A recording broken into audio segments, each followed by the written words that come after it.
마가복음 9장입니다. 마가복음 9장 14절에서 29절.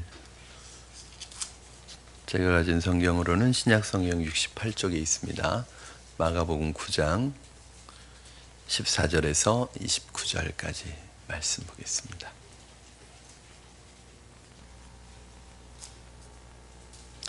다 찾으신 줄로 알고 저와 여러분 한 절씩 교독하시고 마지막 29절 합독해서 하나님 말씀 받도록 하겠습니다. 이에 그들이 제자들에게 와서 보니 큰 무리가 그들을 둘러싸고 서기관들이 그들과 더불어 변론하고 있더라.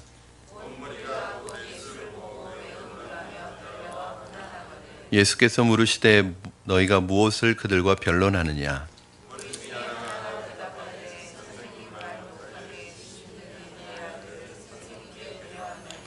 귀신이 어디서든지 그를 잡으면 거꾸러져 거품을 흘리며 이를 갈며 그리고 파리해지는지라. 내가 선생님의 제자들에게 내쫓아 달라 하였으나 그들이 능히 하지 못하더이다.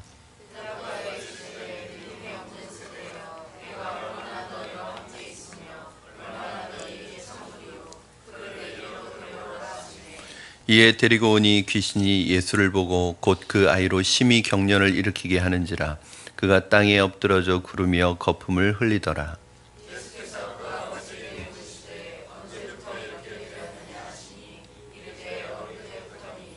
귀신이 그를 죽이려고 불과 물에 자주 던졌나이다. 그러나 무엇을 하실 수 있거든 우리를 불쌍히 여기사 도와주옵소서.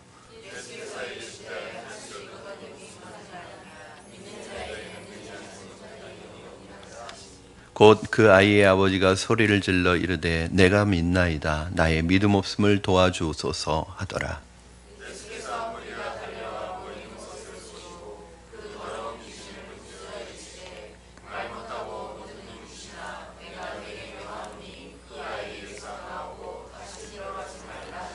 귀신이 소리 지르며 아이로 심히 경련을 일으키게 하고 나가니 그 아이가 죽은 것 같이 되어 많은 사람이 말하기를 죽었다 하나. 집에 들어가심에 제자들이 조용히 묻자오되 우리는 어찌하여 능히 그 귀신을 쫓아내지 못하였나이까? 이르시되 기도 외에는 다른 것으로는 이런 종류가 나갈 수 없느니라 하시니라. 아멘. 너는 내게 부르짖으라. 내가 내게 응답하겠고 내가 알지 못하는 크고 은밀한 일들을 내게 보이리라. 아멘. 하나님 앞에 부르짖는 여러분의 기도 속에서 단순한 문제 해결이 아니라 하나님께서 여러분을 만나주시고 여러분에게 은밀한 하나님의 일들을 알게 하시고 깨닫게 하시는 역사가 있게 되기를 주님의 이름으로 축원합니다. 새벽에 나올 때마다 이것 자체가 영적인 싸움입니다. 그렇죠? 새벽에 이게 우리의 육신은 사실은 새벽에 쉬기를 원하잖아요. 근데 그 육체적인 어떤 그 욕구를 거스르면서 이게 새벽에 나오는 것 자체가 영적인 싸움입니다. 다른 것 그것도 큰 싸움이지만 사실은 새벽에 아이들을 데리고 나온다는 것이 이게 쉽지 않습니다. 그렇죠? 아이들의 모습을 보면 깨우고 싶은 마음이 들어요, 안 들어요? 안 들죠. 그렇죠? 이렇게 곤히 자는 애를 깨워가지고 나가야 하나? 딱 일어나라고 하면 벌떡 일어나면 좋은데 막 거기에서 또 한 5분 동안 이불과 전쟁을 하면 그래 피곤한데 자라 그냥 그러고 싶은 마음이 굴뚝 같죠. 근데 지난 주일 설교처럼 우리에게 주신 자녀는 달란트입니다. 그렇죠? 하나님께서 내게 맡기신 달란트예요. 세상의 방법, 세상의 유행으로 키우는 것이 아니라 하나님께서 세상에서 출세해라 이거 가르치는 게 아니라 하나님의 마음에 꼭 드는 사람이 되라. 이거 우리 아이들에게 가르쳐야 되는. 그래서 저는 그런 생각이 들어요. 아이들 이렇게 부모의 마음으로는 자라. 그리고 그게 이제 우리 마음인데 하나님께서 이 아이를 향한 계획이 어떤 계획일까? 오히려 우리가 좀 이런 때일수록 왜냐하면 이게 아이들이 어렸을 때일수록 새벽 기도를 잘 나와요. 오히려 이제 점점 5학년, 6학년, 중1, 중2 이렇게 되면 이제 부모가 어찌할 수 없는. 그래서 아이들에게 가르쳐야죠.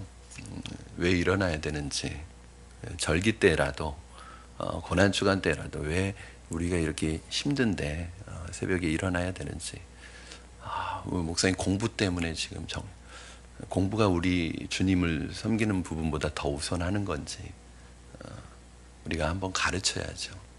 우리 부모님들에게 있어서 제일 우리가 조심해야 될 것이, 공부라면 뭐든지 다 되는, 다 용납되는, 공부 때문이라면 모든 것이 다 용납되는, 그거는 이제 우리가 한번 생각해 봐야 합니다. 사실은 우리 성도님 어른들도 사실은 쉽지 않은 부분인데, 이게 왜 그러냐면 안 하던 걸 하려고 그래서 그래요. 근데 우리 어려서부터 좀 아이들에게 이런 부분을 가르치고, 인간적으로야 좀 더 쉬게 하고 싶고 좀 더 자게 하고 싶고, 그게 부모의 마음이지만 하나님도 그러실까? 하나님도 하나님의 마음을 가지고 한번 좀 우리가 생각해보고, 이런 때일수록 1년에 몇 번 있습니까? 그렇죠. 똑같습니다. 순원, 자녀들에 대한 마음이 그러시면 순원들에게도 똑같이 그러게 돼요. 순원들도 그냥 재우고 싶죠. 피곤하고 바쁘고 다, 여러분 우리가 다 그렇게 늦게까지 일하고 다 그러지 않습니까? 그렇지만 새벽에 주시는 은혜가 있어요.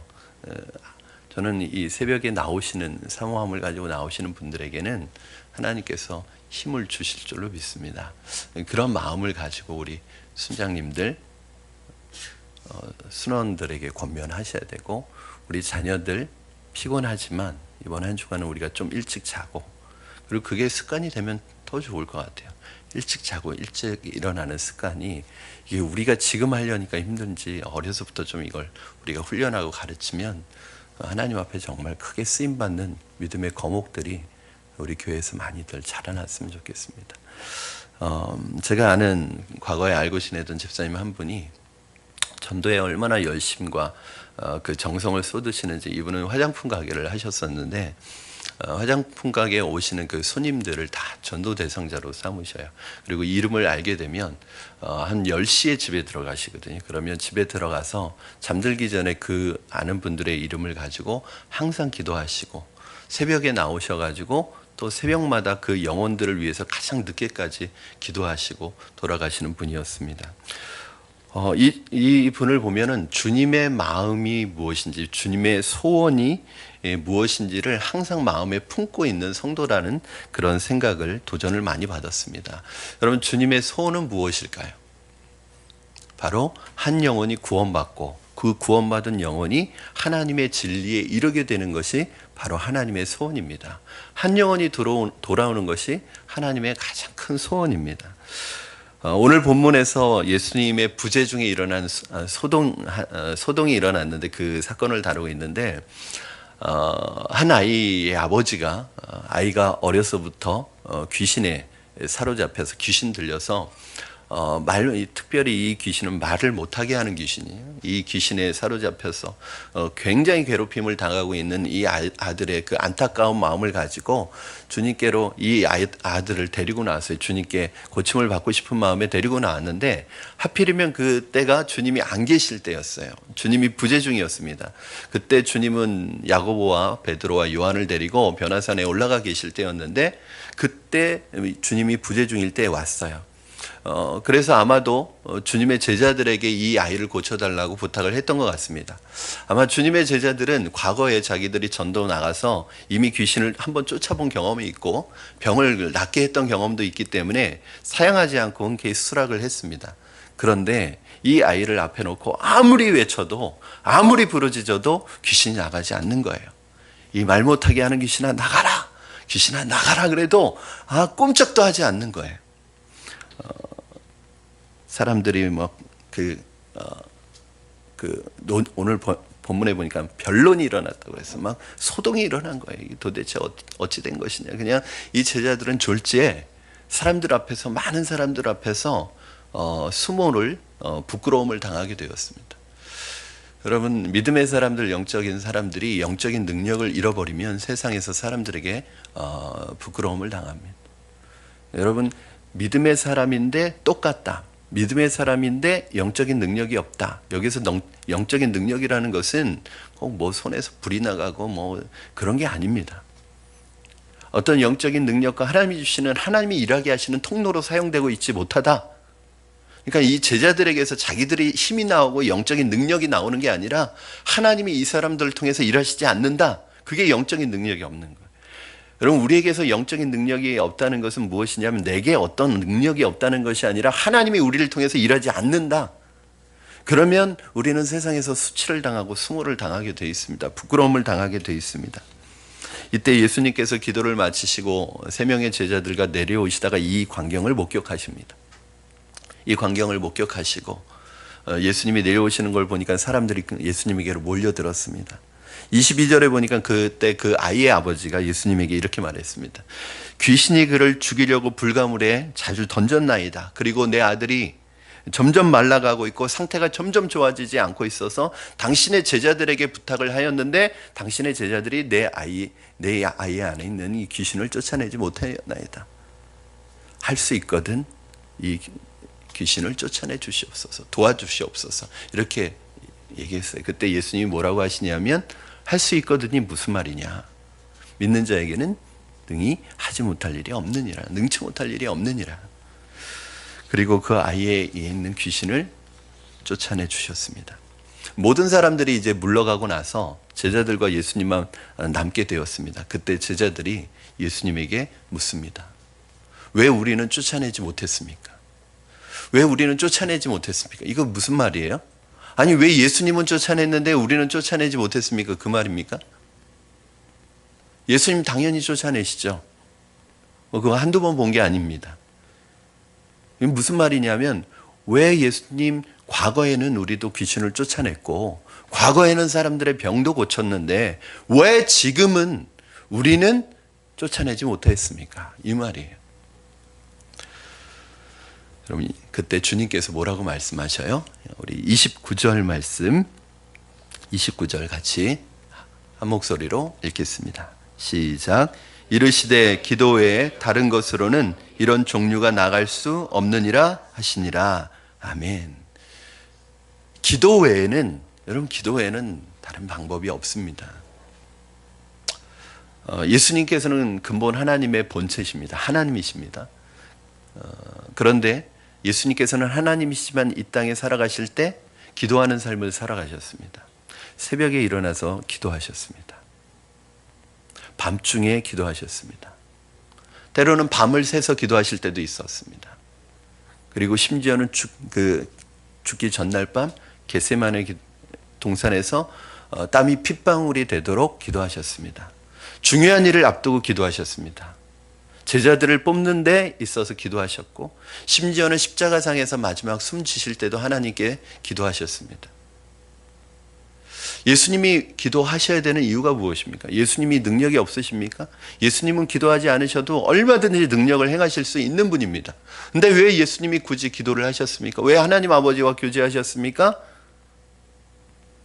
그것은 예수님의 삶의 스타일이에요. 삶의 방식이에요. 저는 기도가 여러분에게 1년에 한두 번 하는 특별한 것이 아니라 여러분의 삶의 방식이 되시기를 주님의 이름으로 축원합니다. 여러분, 믿는 사람은, 믿음의 사람은 기도의 사람이어야 돼요. 오늘 왜 그 얘기가 오늘 본문에 나옵니다. 제자들의 문제는 무엇이었냐면 그들이 진짜 믿고 있었던 것은 무엇이었습니까? 진짜 의지하고 있었던 것은 무엇이죠? 하나님을 믿고 있었던 것이 아니라 하나님의 능력을 믿고 있었던 것이 아니라 자신이 과거에 했던 일들을 의지하고 있었어요. 내가 과거에 이렇게 했으니까, 내가 과거에 이렇게 살았으니까, 과거에 이런 은혜 받았으니까, 내가 과거에 이런 능력을 행했으니까 그걸 의지하고 있었어요. 오늘 예수님께서 제자들에게 어떤 책망을 하십니까? 오늘 19절 말씀 여러분 한번 보시겠어요? 19절에 제자들에게 좀 문맥이 안 맞는 것 같은 책망을 하세요. 한번 같이 읽겠습니다. 시작.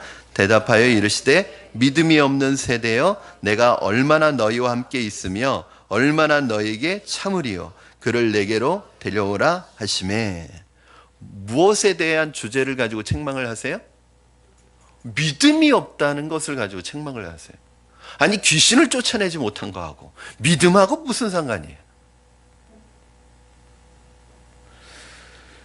제자들의 문제는 믿음의 문제였습니다. 믿음이 무엇입니까? 어떤 믿음이, 여러분, 믿음과 기도를 왜 연결시키고 있을까요? 결국은 믿음이라는 것은 우리의 능력을 믿는 게 아니라 하나님의 능력을 믿고 의지하는 것이에요. 하나님을 의지하는 게 믿음이에요. 그렇죠? 믿음이란 단어가 실제로 의지한다는 뜻이에요. 그러면 뭘 의지하느냐가 중요해요. 하나님을 의지하는 게 믿음이에요. 그렇죠? 그러면 하나님을 의지하고 있다는 믿음의 표현이 무엇입니까? 그게 기도예요. 만약에 우리가 기도하지 않으면 그건 내가 뭐라고 말하고 있는 거냐면 나 하나님 의지하지 않아요. 그 말이에요. 내가 기도할 때 그게 뭐냐면 나 하나님 의지하고 있어요. 그 말이에요. 내가 아무리 힘들고 아무리 어렵고 아무리 힘들어도 기도하지 않아 끝까지. 그러면 무슨 말이냐면 내 힘으로 아직도 할 수 있어요. 그 말이에요. 내 힘으로 해볼 거예요. 그 말이에요. 여러분, 기도는 하나님을 의지하는 표현이고 이게 믿음입니다. 그래서 믿음의 사람들에게 있어서 기도는 특별한 게 아니에요. 믿음 이퀄 기도예요. 믿음의 사람 이퀄 기도하는 사람이에요. 그래서 기도가 뭐예요? 영혼의 호흡인 거예요. 여러분, 호흡은 여러분 의식하면서 특별할 때만 하시나요? 아니에요. 그냥 우리가 숨 쉬듯이 하는 게 호흡인 것처럼 믿음의 사람들에게 있어서 기도는 그냥 숨이에요. 호흡이에요. 왜? 생명과 직결되어 있고 너무나 자연스럽고 그것 없이는 살아갈 수 없기 때문에 기도는 호흡이라고 하는 거죠. 근데 제자들은 뭐가 없었냐면 이 기도가 없었어요. 오늘날도 마찬가지입니다. 우리는 과거에 받은 은혜로 평생 살려고 하지 않습니까, 여러분? 어떤 분들은 이렇게 말합니다. 내가 그래도 왕년에는 조금 신앙생활 했는데, 내가 과거에는 그래도 하나님 은혜도 체험했는데, 과거에는 방언도 했는데, 과거에는 그래도 내가 기도하면 병도 낫던데, 내가 과거에는 청년부 회장도 했는데, 과거에는 여성교회 회장도 했는데, 내가 과거에는 하나님 그 성령의 은혜도 체험했는데, 근데 지금은요? 지금도 그렇습니까? 과거를 돌아보는 것은 하나님의 은혜를 기억할 땐 좋아요. 그러나 내가 과거의 신앙에 매여 있으면 그것은 안 됩니다. 현재가 중요해요. 현재가. 이스라엘이 광야에서 생활할 때 한 번 내린 만나를 가지고 며칠씩 살지 않았습니다. 그날 거두어들인 만나는 그날 먹어야 했어요. 그러니까 내일 만나는 내일 나가서 거두어들여야 돼요. 매일매일 만나를 거두어 드려야 됐어요. 여러분, 하나님의 은혜도 마찬가지입니다. 오늘 받은 은혜 가지고 내일 사는 거 아니에요. 일주일 사는 거 아니에요. 내일 필요한 은혜는 내일 다시 받으셔야 돼요. 매일매일 우리에게 필요한 은혜는 그날 주시는 하나님의 능력과 은혜를 체험하지 않으면 우리가 살아갈 수 없단 말이에요. 그래서 기도는 매일 해야 되는 거예요. 따라서 우리 모든 성도님들은 과거에 받은 은혜에 집착하여 그것에 의지하지 마시고 기도함으로 날마다 새롭게 부어주시는 하나님의 능력과 권세를 체험하시는 분들이 되기를 주님의 이름으로 축원합니다. 기도하지 않고서는 우리가 할 수 있는 것이 아무것도 없습니다. 주님께서 말씀하셨듯이 기도 외에는 다른 방법이 없습니다. 목사님 기도해도 잘 되던데요. 큰일 날 소리. 지금 잘 될지 몰라도 그건 잘 되는 게 아니에요. 기도하지 않으면 잘 안 되는 게 정상이에요. 지금 안 될지는 몰라요. 목사님 기도해도 지금 안 되는데요. 지금 안 될 수는 있죠. 우리의 문제는 뭐냐면 그냥 믿음의 눈과 믿음의 눈이 아닌 게 어떤 차이냐면 믿음의 눈이 아닐 때는 앞에 있는 것만 보여요. 믿음의 눈은 뭐예요? 바라는 것들의 실상이에요. 그러니까 믿음은요, 요 앞에 있는 게 보는 게 아니라 바라보는 거예요. 보이지 않는 것들의 증거를 갖게 되는 거예요. 여러분, 지금 좀 힘들고 어려우셔도 여러분 기도할 때마다 하나님이 주시는 소망이 여러분의 믿음의 증거가 되시기를 주님의 이름으로 축원합니다. 그게 진짜예요. 오히려 정말 내 안에 성령께서 계시는 분이라면 기도하지 않는데 잘 될 때 불안함을 느껴야 돼요. 이거는 정상이 아니야. 이러다가 하나님한테 혼나지. 이런 마음이 들어야 돼요. 그게 성령께서 주시는 마음이에요. 야, 기도하지 않아도 잘 되는데 그럼 계속 안 해볼까? 이거는 성령께서 주시는 마음이 아니라 이 악한 마귀가 주는 마음이에요. 계속 기도하지 못하게 하려고. 제가 상담을 했는데 어떤 사람 그런 얘기까지 하더라고요. 목사님, 제가 믿음으로 살려고 막 기도하고 신앙생활에 열심을 내면은 오히려 죄를 자기가 죄를 안 지려고 하면 더 죄를 짓게 된대요. 근데 죄를 지으면 일이 더 잘 된대요. 야, 이거 큰일 나는 거잖아요. 왜? 계속 죄를 짓게 만든. 물론 죄가 있는 곳에 은혜가 더하기는 하지만 그런 의미가 아니거든요. 특히 전도를 위해서 무엇보다 기도해야 합니다. 한 사람을 전도하기 위해서 끊임없이 기도하고 찾아가 전해야 합니다. 세계적인 여성 중보 기도 모임인 국제 어글로우 선교회 회원들이, 사역자들이 러시아 모스크바에서 열심히 전도를 하고 전도지를 나눠주면서 전도를 하고 있었는데, 사람들이 마치 이 전도하는 사람들이 투명인간처럼 이 사람들을 전혀 보지 못하는 것처럼, 그리고 이 사람들이 전하는 메시지를 전혀 듣지도 못하는 것처럼 그냥 지나가더라고요. 막 지나가더라고요. 이거 뭔가 이상하다 느낌이 들어서 그 사역자 한 사람이 기도를 하기 시작했답니다. 하나님, 이 상황이 지금 무슨 상황이죠? 그랬더니 베드로 고린도후서 4장 4절의 말씀이 떠올랐대요. 그 중에 이 세상의 신이 믿지 아니하는 자들의 마음을 혼미케 하여 그리스도의 영광의 복음을 비치지 못하게 하느니라. 이 말씀이 떠올랐다. 지금 이 사람들에게 그리스도의 영광의 복음이 비치지 못하도록 못하도록 하기 위해서 사단이 이 사람들의 눈을 가리고 있다는 것을 깨달은 거예요. 그래서 그 사람들이 기도하기 시작했습니다. 하나님, 이 복음의 영광의 빛이 비치지 못하도록 저 사람들의 눈을 가리고 있는 모든 어두운 권세가 예수의 이름으로 떠나게 해달라고 명령하고 기도하고 복음을 전하기 시작했는데, 순식간에 전도지가 다 동이 나버렸대요. 여러분, 이건 꾸며낸 얘기가 아니라 실제입니다.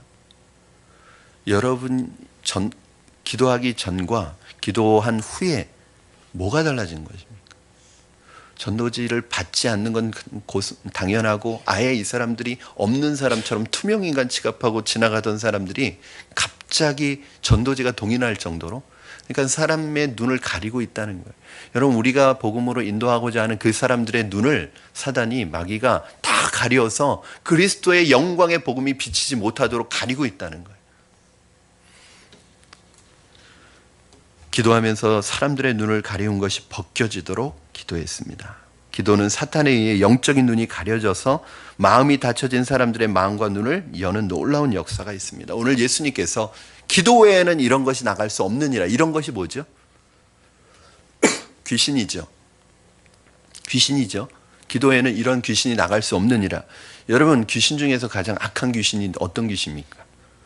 사람들의 눈을 가려서 복음을 듣지 못하도록 그 눈을 가리고 있는 그 귀신이 악한 귀신 중에서도 가장 악한 귀신 아닙니까? 중보기도의 거장 조지 밀러 목사님은 매우 친한 친구들을 5명을 두고 있었는데, 이 친구들의 영혼 구원을 위해서 평생을 중보기도 하셨습니다. 기도하셨는데 그 친구들을 위해서 기도할 때 5년 만에 한 친구가, 10년 만에 2명의 친구가, 25년 만에 1명의 친구가, 그리고 조지 밀러 목사님이 세상을 떠나기까지 1명의 친구는 돌아오지 않았습니다. 그런데 조지 밀러 목사님이 세상을 떠나고 1년 후에 이 나머지 친구도 예수님을 영접하게 되었어요. 그러면서 그 책의 저자가 뭐라고 하냐면, 우리가 영혼을 위해서 기도하는 기도는 반드시 응답받는데, 심지어는 내가 이 세상을 떠나도 응답받는다는 거예요. 사랑하는 여러분, 기도는요, 여러분이 기도하고 전도하면 그 영혼은 반드시 응답받는 줄로 믿으시기 바랍니다. 그럼 문제는 뭐냐? 내가 기도하지 않기 때문에. 여러분, 내가 사랑하는 가족들 위해서 기도하고 있나요? 오늘 조지 밀러 목사님 보니까 평생을, 이분이 전도한 분이 많겠죠. 그런데 특별히 이 친구들, 가족들 전도가 이렇게 어렵다는 거예요. 그런데 중요한 것은 여러분들이 기도 포기하지 않으시면 그분은 반드시 하나님께서 구원해 주신다는 거예요. 심지어는 여러분과 살고 있는 것이 부모님 대구에 계셔, 부모님 전주에 계세요, 지방에 계세요. 내가 가서 직접 복음을 전할 기회도 없어요. 그런데요, 제가 많이 듣는 간증 중에 하나가, 목사님, 우리 부모님을 위해서 기도했더니 내가 직접 가지 않았는데 그 주변에 있는 그리스도인들이 와서 부모님을 전도해가지고 교회 나가고 계시다는 거예요.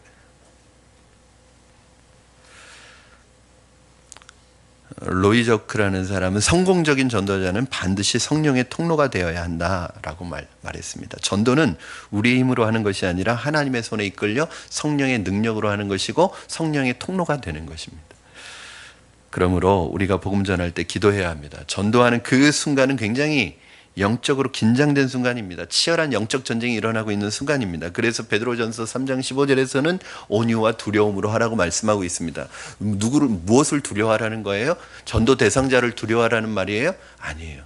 아마 이번 주에 여러분, 제가 듣기로는 이번 주에도 태신자를 만나는 분들이 계세요. 근데 우리가 가져야 될 마음은 두려움이 아니에요. 이 두려움은 누구에 대해서 가지라는 거예요? 하나님에 대한 두려움이에요. 왜? 지금 여러분이 여러분이 전도하는, 여러분이 그 사람을 만나는 그 순간 한 영혼의 생명이 왔다 갔다 하니까 내가 어떻게 하느냐에 따라서 그 영혼이 구원받기도 하고 구원받지 못할 수도 있으니까 내가 그 통로로 잘 사용될 수 있도록 기도를 준비해야죠. 그렇죠? 내가 어떻게 준비되느냐에 따라서, 그리고 내가 어떻게 통로로 연결되느냐에 따라서 그 사람이 오늘 하나님의 자녀가 될 수도 있고 그렇지 않을 수도 있으니까. 사람들이 내 말에 귀를 기울이는 것이 아닙니다. 적어도 우리가 전도할 때 상대방의 마음을 움직이는 것은 내 말이 아니라 성령의 음성이고, 내 말은 성령의 음성을 전달하는 하나의 도구고 통로인 거예요. 전도는 우리의 능력을 벗어난 오직 성령의 능력 안에서 일어나는 것입니다. 그러므로 기도가 필수적이라는 거예요. 그러면 전도가 편안해질 것입니다. 기도는 영적 자력을 만드는 것입니다. 여러분, 영적 내공을 만드는 것입니다. 이것을 우리가 영력이라고 합니다. 여러분, 체력은 어떻게 하면 키워지죠? 운동하면 체력은 키워집니다. 그렇죠? 지력은 어떻게 하면 키워지죠? 책을 읽고 공부하면 키워집니다. 영력은 어떻게 하면 키워질까요? 기도해야 키워집니다. 기도를 훈련해야 합니다. 특별히 우리가 기도하면은 우리 안에 영적인 자력이 생기는데, 그렇게 되면 어떻게 돼요? 여러분, 자석이 이렇게 가면 주변에 있는 색가루가 어떻게 해요? 다 달라붙죠.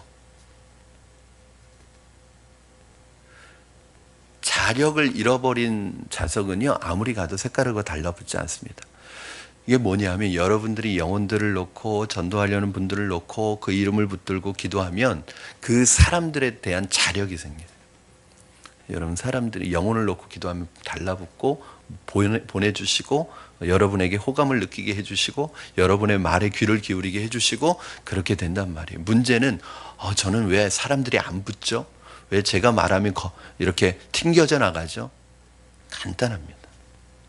자력을 잃어버려서 그래요. 사랑하는 여러분, 말씀을 정리합니다. 전도 어려울까요? 쉬울까요? 어렵죠. 힘들죠. 쉽지 않습니다. 왜냐하면 사람을 살리는 일이 쉽지 않습니다. 거의 불가능해 보입니다. 그러나 하나님께서 우리를 사용하시면 가능합니다. 하나님, 나를 전도의 도구로 사용하여 주시옵소서. 하나님, 내 마음에 주님의 소원을 품게 하여 주시옵소서. 이렇게 오늘 간절히 기도했으면 좋겠습니다. 우리가 하나님의 마음을 품고 살기를 하나님은 바라십니다. 갈렙이 여호수아에게 이렇게 얘기합니다. 이 산지를 내게 주소서. 그렇게 말할 수 있었던 것은 무엇입니까? 갈렙이 하나님의 마음과 소원을 품고 있었기 때문에 아무도 가지려고 하지 않는 땅, 산지, 여러분, 평지, 농지, 이 좋은 땅이 아니라 아무도 갖지 않으려는 이 산지, 그리고 그게 안악 자손이 살아서 가장 싸우기 힘든 지역을 갈렙은 자기에게 달라는 거예요. 왜 그렇게 요구할 수 있었을까요? 하나님의 마음과 소원을 갈렙은 품고 있었기 때문입니다. 오늘 여러분, 너는 내게 부르짖으라. 내가 내게 응답하겠고 내가 알지 못하는 크고 은밀한 일들을 보이겠다고 약속하신 그 하나님 앞에 오늘 우리 이 산지를 달라고 기도하셨으면 좋겠고, 또 주님, 우리가 기도하고 전도하는 그 태신자들의 마음을 열어주셔서 그들이 주님을 만날 수 있도록 우리 한번 같이 합심해서 기도했으면 좋겠습니다.